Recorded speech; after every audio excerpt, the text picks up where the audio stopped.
학교마다 하나씩은 있는 괴담. 흔하디 흔한 괴담이지만 만약 내가 직접 겪는다면 어떻게 될까요? 오후 수업을 마치고 식곤증, 피곤함을 달래기 위해서 잠을 청하려고 동아리방으로 향했습니다. 지은 지 꽤 오래된 건물. 50년 정도 된 과거에는 도서관으로 쓰였다고 하지만 내가 군대 갔다 온 후 그 사이에 새롭게 신축이 된 도서관이 생겨서 그 자리는 학생회관이라는 이름을 달고 동아리방이라는 명목으로 보수되어 사용되고 있었습니다. 그중 내가 속해 있는 동아리방은 그곳에서도 가장 허름한 구석에 처박혀 있었지만 생각 외로 조용하여 나에게는 모임의 장소보단 취침의 장소로 이용되고 있는 곳입니다.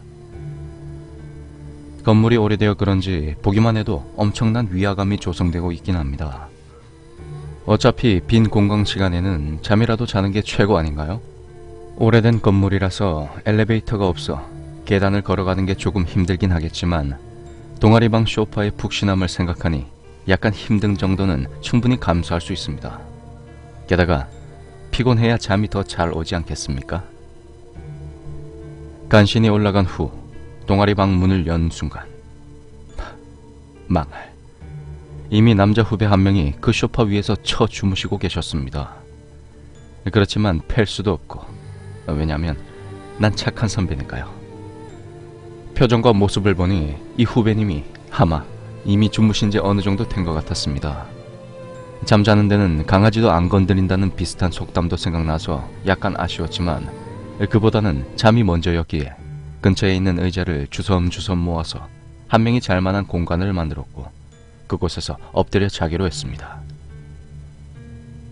단, 이 동아리방에서 잘 때 한 가지 정도는 스스로 주의하는 게 있습니다. 가위에 눌리더라도 음침한 생각이 들더라도 오한이 서리더라도 절대 눈을 뜨지 않으려고 노력했습니다. 눈을 뜬 순간 그 앞에 있는 무언가 때문에 잠을 깰 것 같아서 가위라도 눌렸는데 사람이 아닌 무언가가 서 있다고 생각하면 과거의 그 땡땡 같은 놈 때문이더라도 절대 눈을 뜨지 않습니다.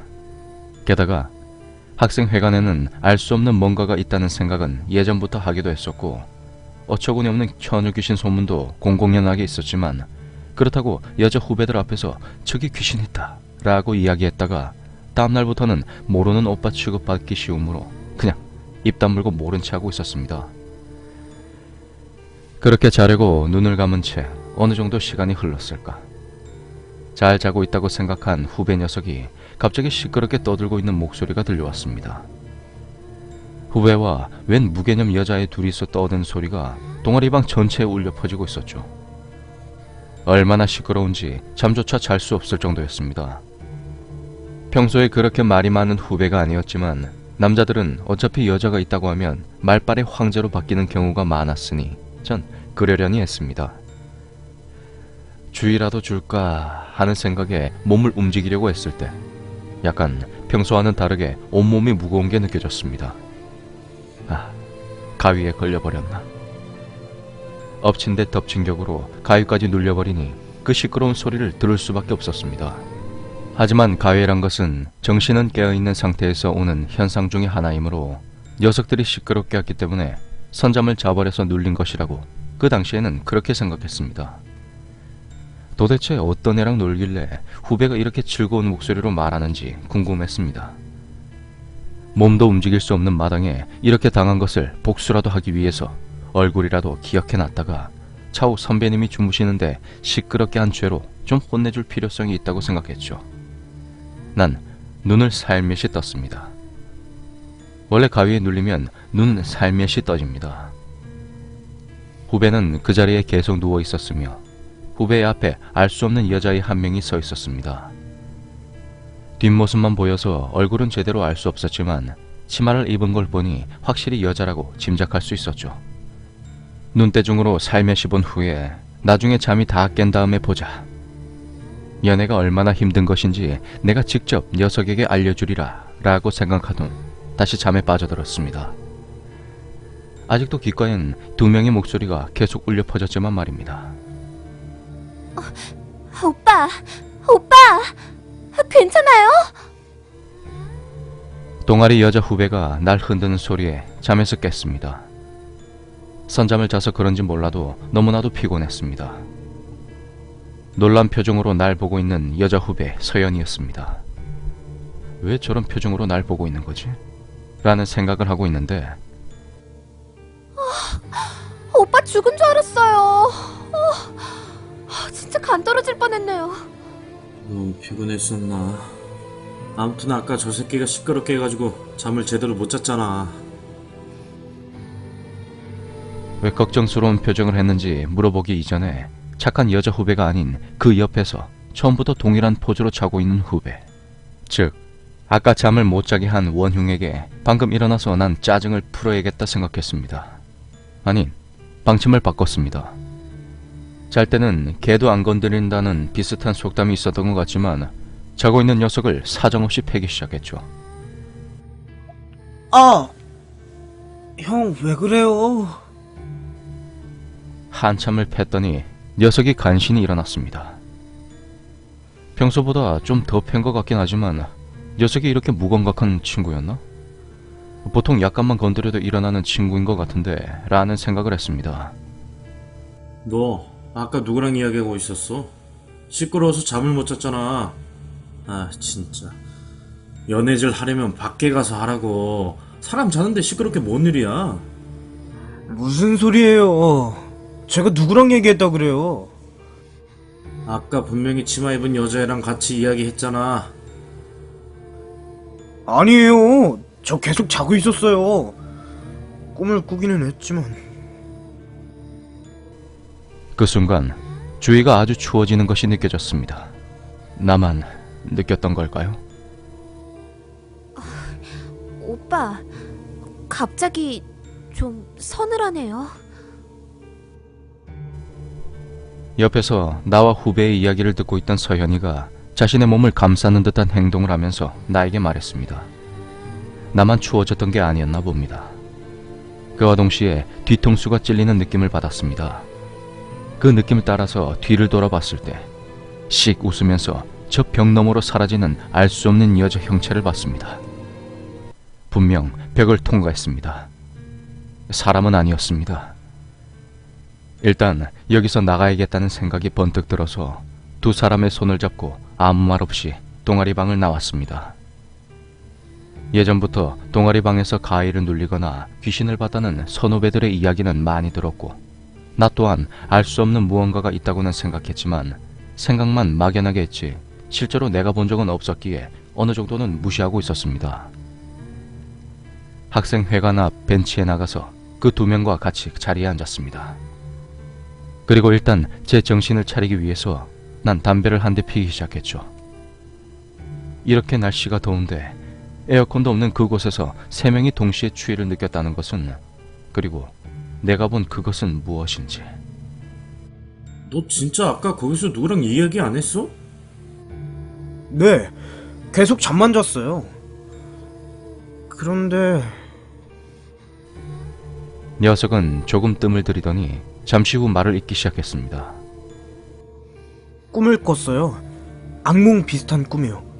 저 아까 가위 눌렸거든요. 아무리 해도 몸을 움직이려고 했는데 움직여지지도 않고. 그런데 앞에 형이 자고 있는 거 봐서 부리려고 했는데 말도 안 나오고 그랬거든요. 그런데 벽 쪽에서 웬 여자애가 나오는 거예요. 형 쪽을 한번 보더니 내 쪽으로 와서는 가만히 서 있더라고요. 무슨 말을 계속했는데 기억은 잘 안 나요. 아무튼 벽을 뚫고 나온다는 자체가 진짜 어이없어서 그냥 꿈이라고 생각했는데, 혹시 형도 보셨어요? 난 가만히 고개를 끄덕였습니다. 앞으로 동방 무서워서 어떻게 가요? 옆에서 얼굴이 창백해진 서연이가 나에게 말했습니다. 뭐 사람들 많이 있었으면 별일 없을 거야. 누가 죽었다는 소리도 없잖아. 그냥 둘이서 꿈꾼 걸 거야. 아까 그런데 너는 왜 나보고 그렇게 놀란 표정 지었어?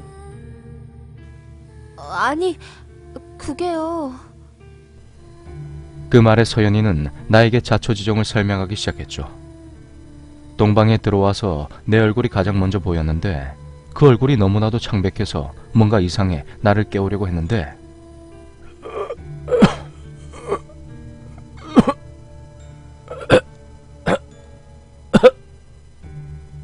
이런 식으로 신음소리만 냈다고 했습니다. 깜짝 놀라 옆에 다운이를 깨웠으나 마찬가지로 일어나질 않아서 날 몇 번 더 흔들어 깨운 다음 안되면 119라도 부를 생각이었다고 나에게 말했습니다. 그 말을 듣고 약간 섬뜩한 마음에 가만히 침을 삼켰습니다. 그 순간 목의 통증과 아픔이 조금이나마 느껴졌습니다. 그럼 나는 혹시 목이 졸리고 있던 걸까요? 목을 가만히 쓰다듬으면서 멍하니 있는 두 사람을 번갈아 보았습니다. 그리고 몇 분간 서로 눈만 바라볼 뿐 우리는 아무 말도 하지 못했습니다. 그런데 중요한 건 그 이후부터 다른 동방에서도 귀신을 봤다는 소리가 속출하기 시작했다는 것입니다. 당시 약간 과장하여 표현하자면 한 방에서 의악 소리가 나면 그 다음 방 해서 연이어서 악 소리가 날 정도였습니다. 오죽하면 수희 아저씨도 여기는 가끔씩 순찰만 다니지 이제 상주하는 사람은 없다고 했습니다.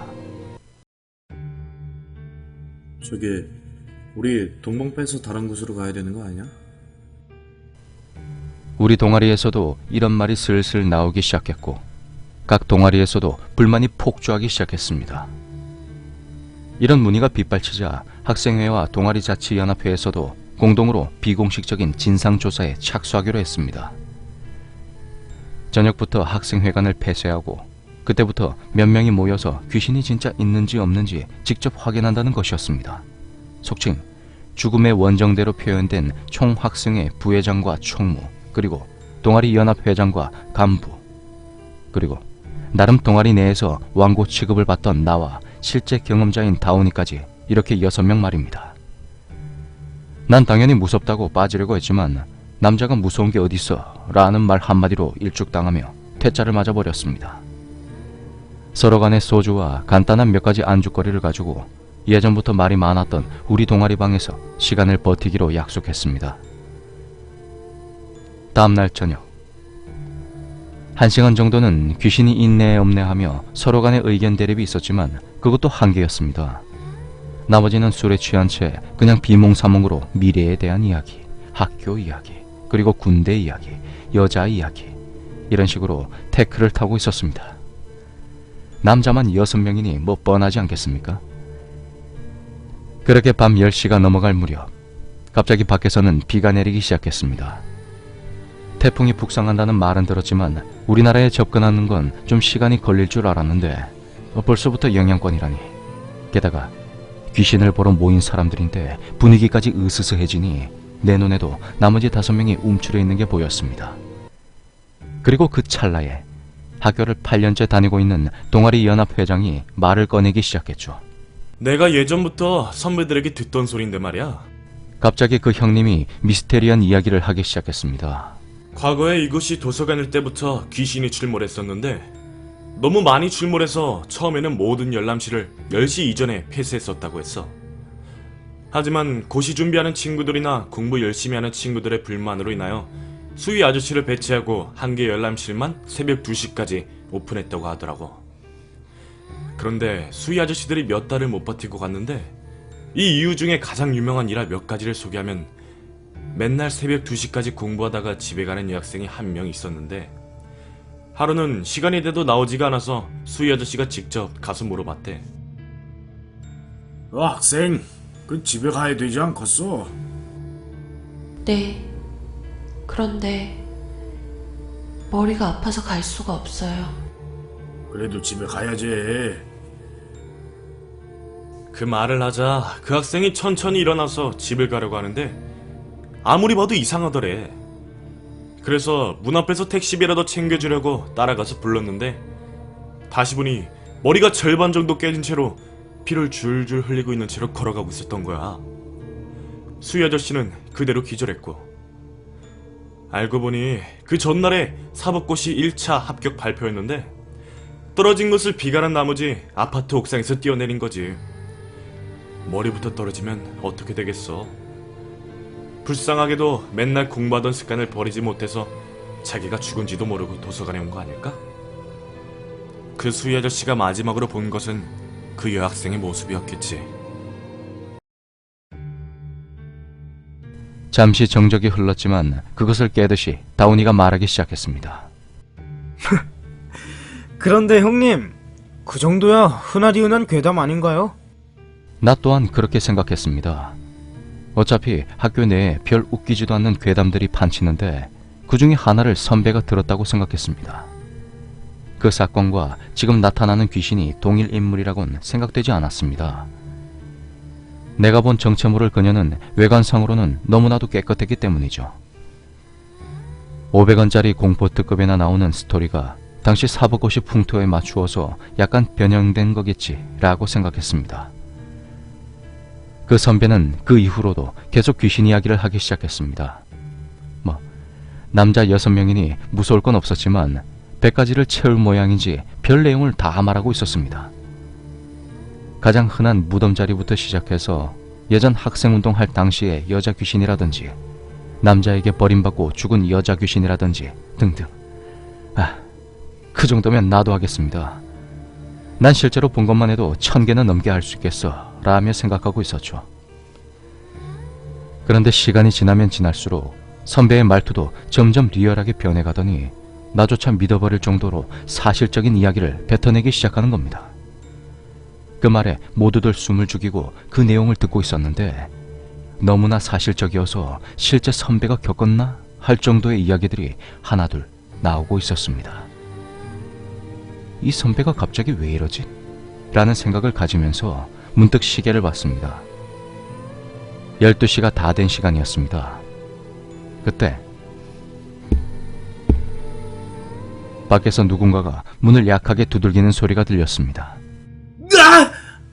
너무나도 절묘한 타이밍에 난 깜짝 놀라 창피한 것도 잊어버린 채 비명을 질렀죠. 야, 누구야? 하지만 문 바깥쪽에서는 아무 소리도 들리지 않았습니다. 남자들만 있었지만 방금 전에 공포 이야기와 밖에 내리는 비로 인한 분위기 때문에 문을 열어볼 엄두조차 내지 못했습니다. 남자들의 침 삼키는 소리만 동아리방에 울려 퍼지고 있었습니다. 빡쳐. 남자인 내가, 명색이 귀신 도사라고 자부하는 내가 이런 것을 무서워하다니. 그렇지만 아까 창피하게 소리 지른 것, 선배라는 명목도 있어서 아까의 실수를 만회하기 위해, 그리고 이 동아리에 거주하는 사람으로서 내가 가리라는 가당치 않은 용기로 밖을 봐야겠다는 생각을 했습니다. 야, 몽둥이 줘봐. 형이 가시게요? 여기요. 내 오른팔 격인 다운이는 재빨리 나에게 몽둥이를 챙겨서 줬습니다. 이 새끼는 제게가 갈게요 라는 말은 절대 하지 않는구나. 장한 녀석.